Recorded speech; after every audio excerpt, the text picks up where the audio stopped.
नमस्कार भारत भाई के विधाता, कैसे हो प्यारे बच्चों। आज कल टेस्ट था अपना, लेकिन आज करवा रहे हैं हम आपको इसका सॉल्यूशन।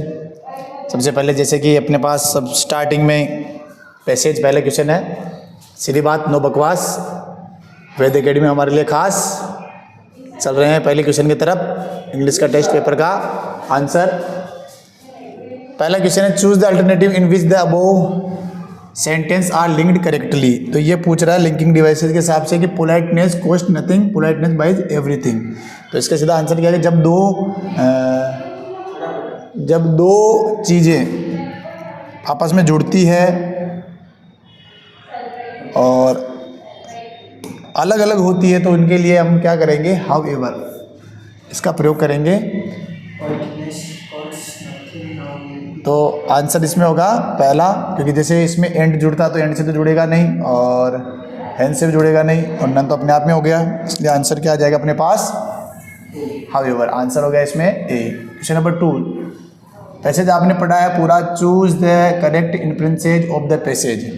तो कुछ बच्चे कहते हैं सर आप पैसेज पढ़ के भी बताया करो, तो इतना टाइम एग्जाम में भी नहीं है प्यारे बच्चों। और अगर आपको पैसेज पढ़ना है तो हमने आपको अपने प्लेटफॉर्म के नंबर प्रोवाइड करवा रखे हैं, आप पेपर मंगवा लीजिए, पीडीएफ हम आपको बिल्कुल फ्री दे रहे हैं एग्जाम के बाद में, तो आप फिर देख सकते हैं सॉल्यूशन और पेपर दोनों आराम से, कोई दिक्कत नहीं है इसलिए, ठीक है ना। फिर जो बच्चे यहाँ ऑफलाइन दे रहे हैं उनके सामने पेपर है, इसलिए कोई दिक्कत नहीं, हम उनके हिसाब से सॉल्यूशन करवा रहे हैं थोड़ा सा ना। बाकी क्वेश्चन तो आपके सारे सामने आपको दिख रहे हैं, देखिए। तो इसमें सीधा सीधा सारी चीज़ों में क्या बता रखा है, importance of good manners is incalculable, तो ये भी सही है। फिर पोलाइटनेस के बारे में बता रहा है, ये भी सही है। पोलाइटनेस के बारे में ये बता रहा है, ये भी सही है। लेकिन मैनर्स आर नॉट गुड, तो ये गलत है थोड़ा सा ना। लेकिन यहाँ पर देखो पोलाइटनेस केवल एक चीज़ है, यहाँ पर सारे गुड मैनर्स के बारे में आगे थे, ज़्यादा सही कौन सा हुआ यहाँ पर भी ए। और जैसे मैंने बताया ना कि इंग्लिश में भी साइकोलॉजिकल वाले क्वेश्चन, तो इस तरह से ये चीज़ें चलेगी, आपको इन चीज़ों पर ध्यान देने की जरूरत है। मैं नेक्स्ट क्वेश्चन है Raman, fill in the blanks भरना है यहाँ पर, जो कि अपन ने लिए हैं, किस में से लिए हैं, सब्जेक्ट वर्ड कॉन्कॉर्ड में से लिए हैं ना। सब्जेक्ट वर्ड कॉन्कॉर्ड में से पहला क्वेश्चन कि Raman his brother is very hard, तो एंड अगर होता तो यहाँ पर अपने को क्या मिलता, आर मिलता।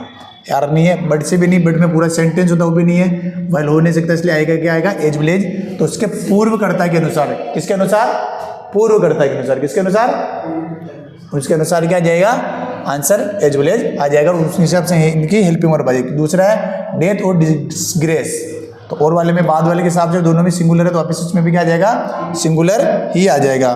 तो दोनों में सिंगुलर सिंगुलर में कोई अपने को दिक्कत नहीं है। और उसके बाद में आगे आता है 50 रुपीज़, क्या आता है, 50 rupees too much for this, 50 रुपये उसके लिए बहुत ज़्यादा है। तो एक यूनिट के रूप में दिखा रहा है अपने को, किसके रूप में दिखा रहा है, यूनिट के रूप में दिखा रहा है, इसलिए एक क्या हो गया, सिंगुलर हो गया, वेरी गुड। क्या आएगा, एज आ जाएगा, वेरी गुड। फिर है during the holidays, during the holidays we play lawn tennis, कब, किसके अंदर, हॉलीडेज यानी छुट्टियों के दिनों में, गर्मियों की छुट्टियों में नानी के घर जाएंगे, छाछ राबड़ी खाएंगे, तो हम क्या करते हैं, लॉन टेनिस खेला करते थे। तो जो पास्ट में जो हैबिट होती है उसके लिए अपने क्या आएंगे, यूज्ड टू, इसलिए कोई दिक्कत वाली बात नहीं है। आपको देखो ज़्यादातर चीज़ों का हिंदी अर्थ ही करना पड़ेगा, क्योंकि मूड अगर बता रहा है मॉडल में, तो मूड आप जब उसका हिंदी अर्थ करोगे तभी तो पता चलेगा आगे वाले का मूड क्या है, उसके बगैर आप कैसे बता पाओगे, ठीक है ना। तो आगे नेक्स्ट है you not drive fast, there is a speed limit. देखो नीड की जरूरत नहीं है, विल की जरूरत नहीं, आ सकता है, मस्ट आ सकता है, एक सलाह भी हो सकती है, लेकिन देखो समझो क्या आगे क्या दे रखा है, there is a speed limit there here है ना, क्योंकि एक स्पीड की लिमिट है। तो अगर आपने स्पीड ज़्यादा बढ़ी तो आपको क्या करना पड़ेगा, जुर्माना लगे, जहाँ जुर्माना लगे यानी जहाँ पर कंपलसरी हो गया तो फिर वहाँ पर क्या आएगा, मस्ट, इसलिए आंसर क्या रह जाएगा, मस्ट। आप यहाँ चाहे सावर रहो, चाहे आप बाहर रहो, चाहे भीलवाड़ा रहो, कहीं पर भी रहो, आपको क्या करना है, गाड़ी फास्ट नहीं चलानी है, जहाँ पर स्पीड लिमिट हो आपको ध्यान रखने की जरूरत है। नेक्स्ट क्वेश्चन, देखो हर टॉपिक हमने टच किया है। अब अभी जैसे अपन जस्ट ठीक है, तो ये मॉडल्स वाले क्वेश्चन हो गए। अब आगे जो क्वेश्चन है वो अपने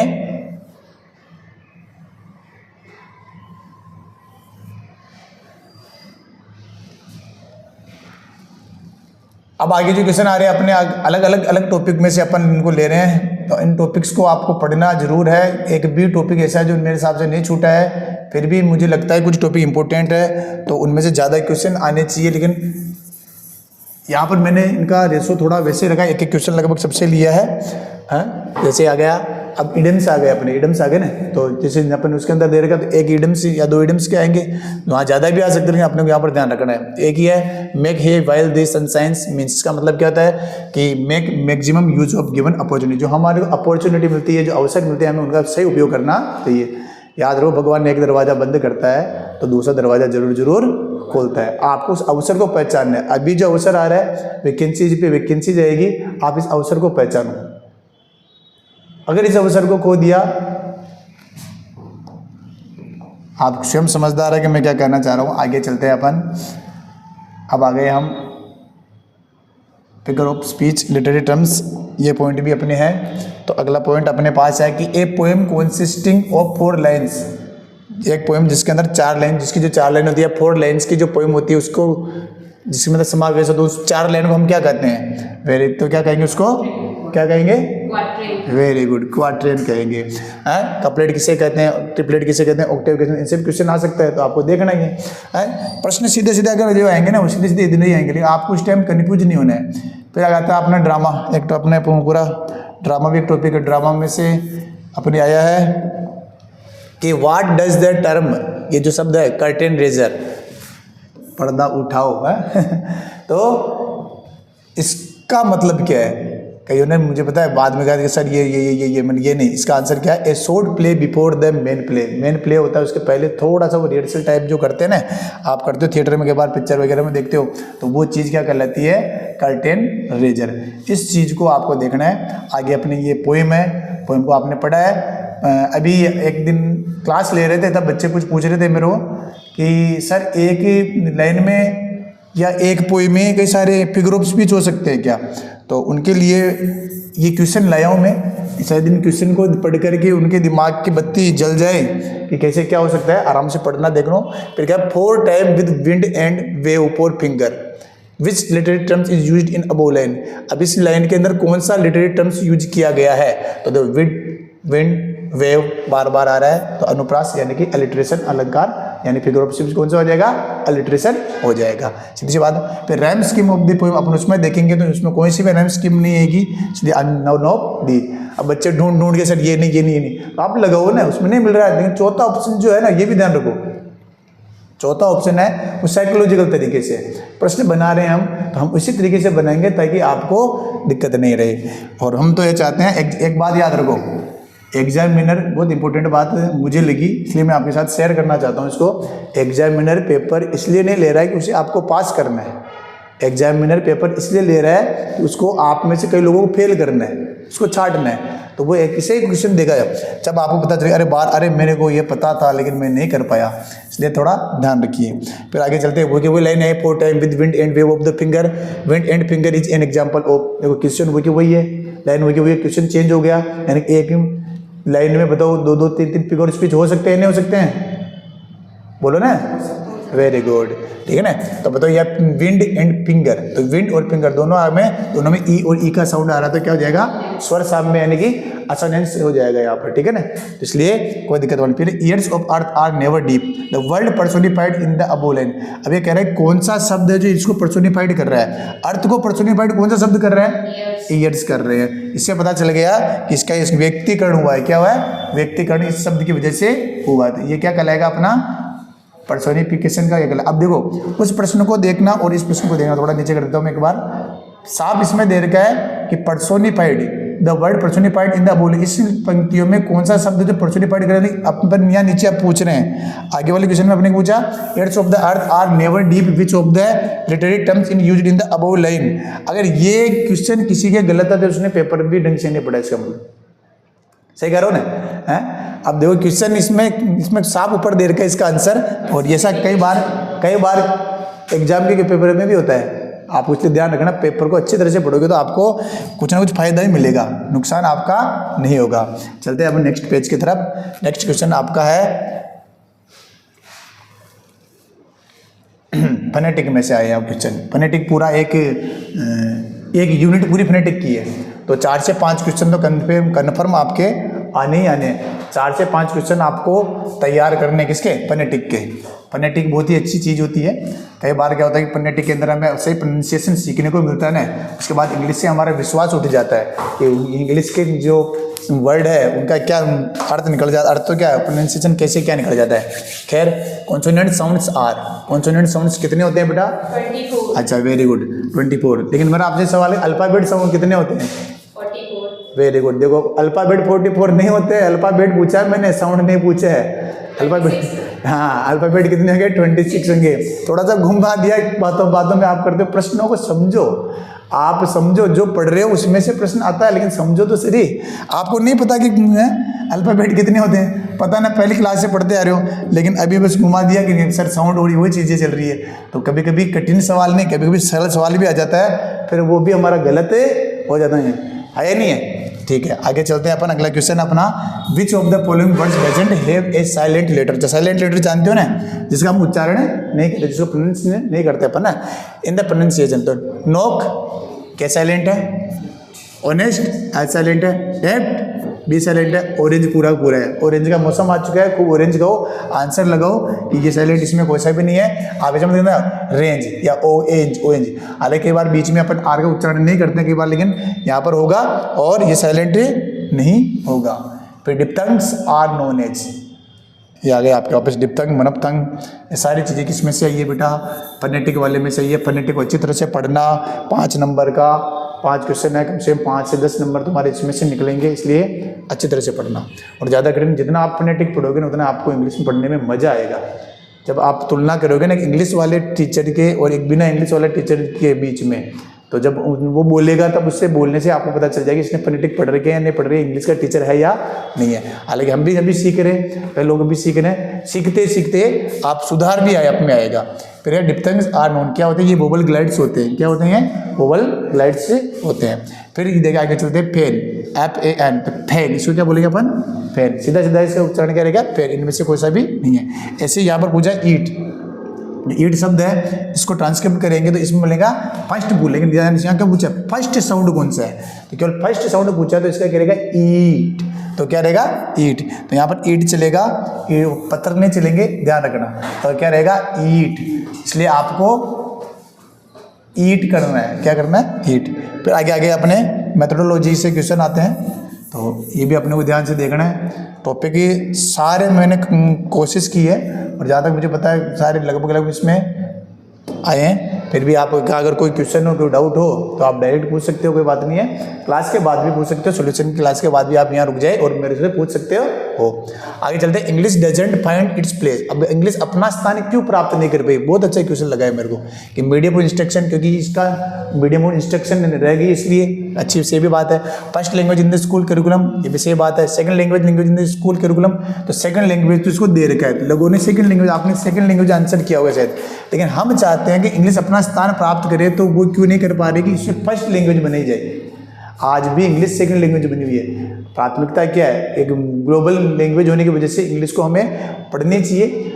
किसके रूप में? फर्स्ट लैंग्वेज के रूप में पढ़ेंगे तो इतनी दिक्कत नहीं आएगी, तो अपने आप इंग्लिश अपना स्थान प्राप्त कर लेगी। ठीक है ना?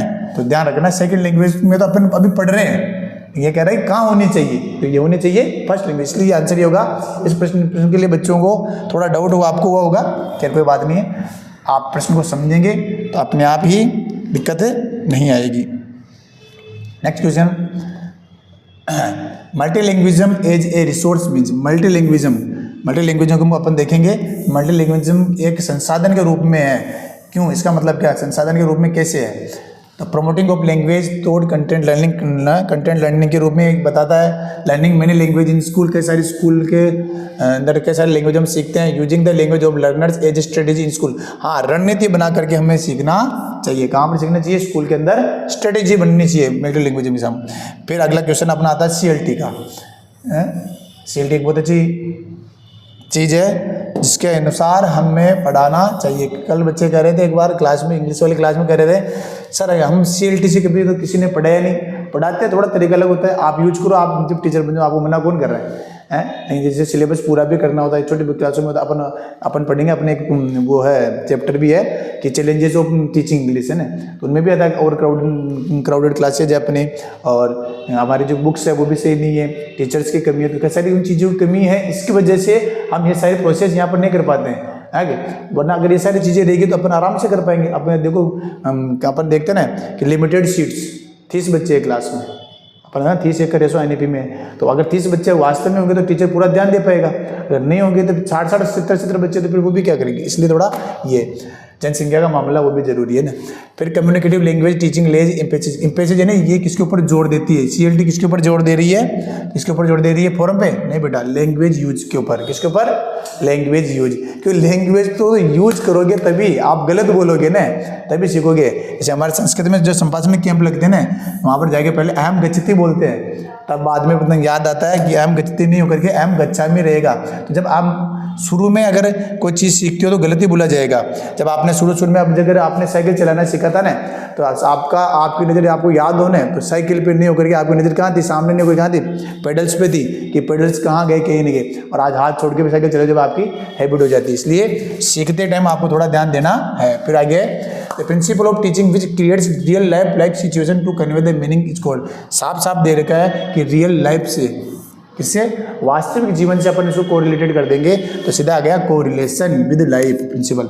और अगर वास्तव में किसी बच्चे को सिखाना है तो उसके जीवन के साथ, अनुभव के साथ अगर अपन सिखाएंगे तो बच्चा हमेशा सीखेगा और आपकी टीचिंग को भी एक बहुत अच्छा आयाम मिलेगा। ये सीधी सी बात है। बच्चे के वास्तविक जीवन से जुड़ करके अगर आप उसे सिखाओगे तो बच्चा आपसे जुड़ेगा, है। इसलिए ये चीज़ें उसके जीवन से रिलेटेड होनी चाहिए। बच्चों समझ में तो आना चाहिए उसके जीवन में चल क्या रहा है। किताबी ज्ञान कभी भी काम नहीं आता है। अगर काम नहीं आए तो फिर बेचारा वो सोचेगा मैंने क्यों पढ़ा है। 10वीं तक इतनी सारी चीज़ें तुमने पढ़ी गणित के अंदर, cos theta tan sin theta, एक सामान्य व्यक्ति के कहाँ काम आ रहा है? तो नहीं आ रहा तो फिर उससे क्या होता है, वो सोचता है कि मुझे अगर काम नहीं आ रहा तो मुझे पढ़ाया क्यों गया, उस टाइम मैंने क्यों पढ़ा है। खैर कोई बात नहीं, ये जरूरी है। IQ के लिए, मेंटल एबिलिटी के लिए चीज़ें जरूरी है ताकि आपके दिमाग की प्रोसेसिंग आपकी जो है वो एक्सरसाइज होती रहे। बहुत अच्छी है। आप जैसे लेवल फर्स्ट वाले बच्चे हैं उनको तो मैं कहना चाहूँगा कि आप रोजाना 5-10 जोड़ भाई गुणा भाग करो। जरूरी नहीं कि आपके मैथ्स है या नहीं, लेवल 2 वालों को भी करनी चाहिए। ऐसे आपके माइंड की एक्सरसाइज होगी। बचपन में हम खूब करते थे तो खूब होती थी, अब नहीं करते। तो फिर हम क्या करते हैं, जब किसी बच्चों को कहते बेटा इसको बताना तो उंगलियों पे नहीं करके वो कॉपी पेन लेकर के ऐसे करने लग जाता है जोड़ने। और भाई आप उंगलियों पे करो, बिना कॉपी पेन के करो। ठीक है, चलो आगे चलते हैं। अगला question, which one of the following is not true with regard to testing. Test यानी मूल्यांकन, टेस्ट यानी कि टेस्ट के रूप में कौन सी चीज़ें जो नॉट ट्रू, जो सही नहीं है, असत्य पूछ रहा है, ध्यान रखना, नॉट ट्रू। तो क्या पूछ रहा है, सीधा सीधा आप चलोगे सी की तरफ। Test doesn't provide any feedback to the teacher. ये आंसर सही होगा कि ऊपर क्या कह रहा है कि ये नापते हैं, एक्सटेंट ऑफ द स्टूडेंट के लिए मेजरमेंट करते हैं, इंस्ट्रक्शन अचीवमेंट को भी करते हैं। ठीक है, डायग्नोसिस करते हैं, स्टूडेंट की वीकनेस को करते हैं, स्ट्रेंथ को भी करते हैं। Very good. और रैंक को promote student on the basis of the merit के आधार पर उनको अपन आगे बढ़ाते भी हैं। तो ये सब चीज़ें सही है, लेकिन ये सही नहीं है कि वो किसी टीचर को एनी फीडबैक प्रोवाइड नहीं कराते। मैं तो ये मानता हूँ, मैं क्या मानता, साइकोलॉजी भी मानती है कि जो टेस्ट होता है ना, टेस्ट वो स्टूडेंट का नहीं होता है, वो टेस्ट किसका होता है, टीचर का होता है। Very good. कि वो तो देखेगा कि वो पास, उसका पढ़ाना सक्सेस हुआ या नहीं हुआ है, यानी कि उसको जो उसने सिखाया है वो पूरा सही हुआ या नहीं हुआ है ना। फिर आगे देखते हैं, the skill of loud reading is most useful. तो देखो यहाँ पर वापस क्वेश्चन साइकोलॉजी कितनी है। ज़्यादातर बच्चों की मैंने कॉपी देखी, उन्होंने क्या किया, बहुत लेवल में किया है, लेकिन ये गलत है। आपने 2 एकम 2, 2 दूनी 4 या 2 1 जा 2, 2 2 जा 4 कब बोला? 7वीं क्लास में, 8वीं क्लास में आके बोला क्या? पहले से 5वीं तक ही तो बोला ना। यानी कौन से लेवल पे बोला? लोअर लेवल पे बोला। तो ज़्यादा चिल्ला चिल्ला के बोलने का काम कहाँ पर किया अपन ने? छोटी क्लासों में। किस लिए? ये किसके लिए? छोटी क्लास। बच्चों ने क्या कर दिया, बहुत लेवल, कि यहाँ सर जहाँ पर दिख रहा है ना बहुत, वहाँ पर बहुत होगा। तो ये आजकल जो पेपर बनेंगे ना बेटा, इसे साइकोलॉजिकल तरीके से बनेंगे। आपको अगर पूरा पता है तो आप करोगे, तुक्का लगाओगे, फंस जाओगे। प्रश्न को अच्छी तरह समझो, ऑप्शन को समझो। फिर poetry is taught mainly to, poetry को पढ़ाया जाता है। अब यहाँ पर देखो, किसी विशेष के लिए नहीं बताया कि प्राइमरी के लिए, अपर प्राइमरी या बड़े बच्चों के लिए, छोटे के लिए, तो सबके लिए अगर ये पढ़ाया जाएगा तो किस लिए पढ़ाया जाता है कि अपने जो गद्य होता है ना, गद्य, इसका अलग उद्देश्य है, जो इससे हम कहते हैं पद्य। पोइट्री में पद्य, पद्य क्यों पढ़ाया जाता है कि उसकी ब्यूटी और उसकी मेलोडी है ना, इनको बताने के लिए, इन दोनों चीज़ों को बताने के लिए हम क्या पढ़ाते हैं, पोइट्री पढ़ाते हैं। अब कईयों चीज़ समझ में नहीं आएगी क्योंकि आपका कॉन्सेप्ट क्लियर नहीं है ना कि क्या क्या उनके पर्पज है। अब ये जो पोइट्री के जो पर्पज है उनमें से ये क्वेश्चन आया है। अच्छा, इनमें से भी क्वेश्चन आ सकता है, तो आ सकता है कि आया है ना, आपको पढ़ना पड़ेगा, समझना पड़ेगा। और इनको समझोगे तो प्रश्न कैसा भी आए, किसी प्रकार का आए, आप कर लोगे। बाकी तुक्के पर आप लगाते जाओ। अब इसमें जैसे क्या आया, एरर्स आर करे है ना, and seen as a natural outcomes of the development of the communication skill initially. हाँ, एरर्स को हम करेक्ट भी करते हैं, लेकिन करेक्ट करने के साथ साथ हम क्या करेंगे, इनको टॉलरेट भी करेंगे, तब जाके तो